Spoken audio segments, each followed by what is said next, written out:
Selamat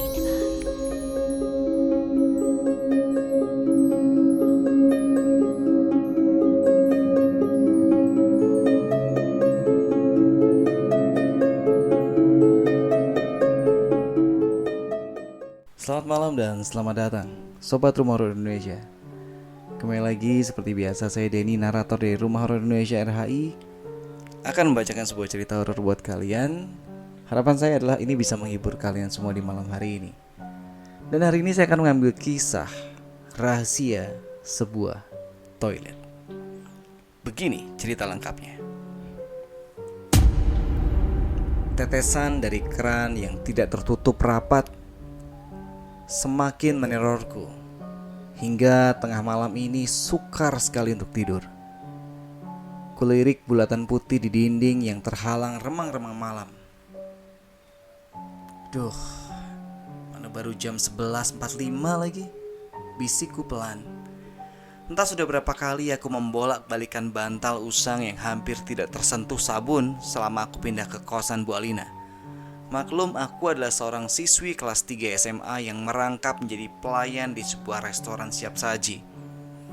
Sebelumnya aku tinggal di kosan Budian, tapi karena terbelit hutang kanan kiri dengan terpaksa aku kabur. Padahal malam itu, Kak Danar, putra bungsu Budian, bersikeras menghalangi kepergianku. Aku harus pergi daripada tiap hari kena omel Budian. Belum lagi cibiran pedas dari penghuni kos lain tentang hutangku yang belum aku bayar. Berbekal uang 300 ribu rupiah hasil penjualan ponsel lamaku, aku memberanikan diri untuk tinggal di kosan baru dengan menjanjikan upahku sebagai pelayan restoran. Akhir bulan nanti segera cair, Bu, bujukku kepada Bu Alina saat dia menolak rencana aku tinggal di kosannya. Bukan karena kondisi keuanganmu deh, Mayang, tapi memang kamar kos ini sudah penuh, sahutnya lembut. Ya, memang benar, aku lihat rumah besar yang terdiri dari 5 kamar itu. Lantai satunya telah penuh sesak diisi oleh 9 orang penghuni kos dan 1 asisten pribadi Bu Alina. Tapi dengan berbagai pertimbangan, akhirnya beliau menyerahkan kamar putri semata wayangnya yang tengah mengenyam pendidikan di Jepang kepadaku. Wah, betapa beruntungnya diriku ini, pikirku. Sesaat setelah Bu Alina mengesahkan kamar kebanggaan putrinya kepadaku. Betapa tidak, kamar ini begitu luas dan satu-satunya kamar yang memiliki toilet sendiri. Apalagi Bu Alina dengan cuma-cuma meminjamkan kasur dan meja rias milik putrinya. Hanya saja dia tidak memperbolehkan aku menggunakan lemari besar di kamar itu. Ya, mungkin karena lemari terisi penuh dengan barang-barang milik putrinya. Tapi tetap saja, untung di meja rias menempel sebuah lemari kecil yang masih bisa kugunakan untuk menyimpan pakaianku. Dan untuk pakaian yang lain, bisa saja aku gantung di pegantungan di belakang pintu.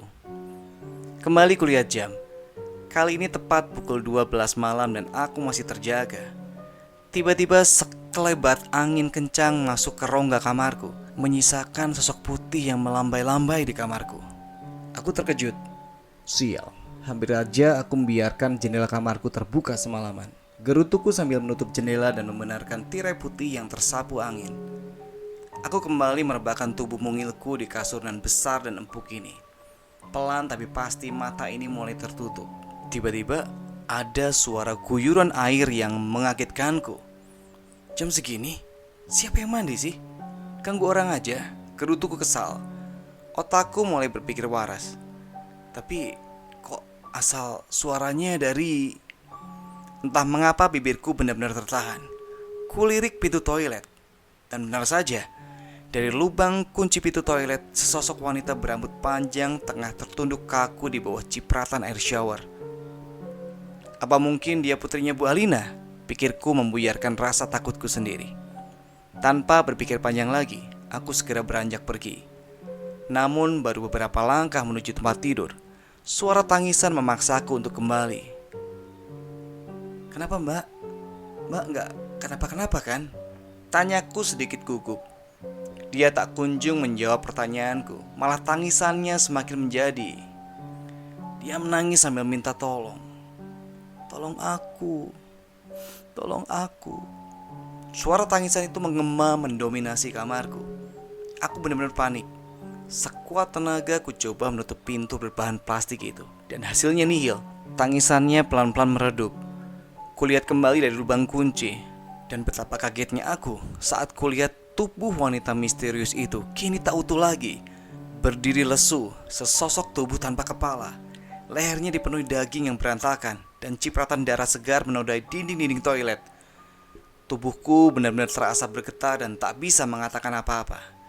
Saat kualihkan mataku ke arah lantai toilet, tergeletak sebuah kepala berambut panjang bersama sebilah gergaji di sampingnya. Aku semakin berguncang hebat. Entah apa yang kupikirkan saat itu. Rasanya aku ingin berlari ke kamar penghuni lain untuk meminta bantuan, tapi aku sama sekali tak bisa bergerak. Lebih parahnya lagi, piyamaku terjepit eksel pintu. Aku terus berteriak minta tolong sekencang-kencangnya. Dengan tergesa-gesa, ku gigit piyamaku dan akhirnya bagian belakang piyamaku berhasil robek. Aku berlari sekencang-kencangnya memburu pintu keluar kamar. Aku terus mencoba membuka pintu, tapi pintu ini gak bisa dibuka. Segera ku ambil posisi kuda-kuda dan ku tendang saja untuk merobohkan sebilah pintu yang terbuat dari kayu itu. Nafasku terasa sesak mencium bau anyir darah yang menusuk ke paru-paru. Tapi aku semakin menggila dan ketakutan saat kulihat pemandangan aneh dari balik pintu itu. Toilet? Tanyaku bingung. Ternyata toilet yang sama, hanya saja yang membedakan tinggal kepala yang tergeletak di lantai. Kepala berambut panjang itu pelan-pelan menoleh dan menyeringai kepadaku.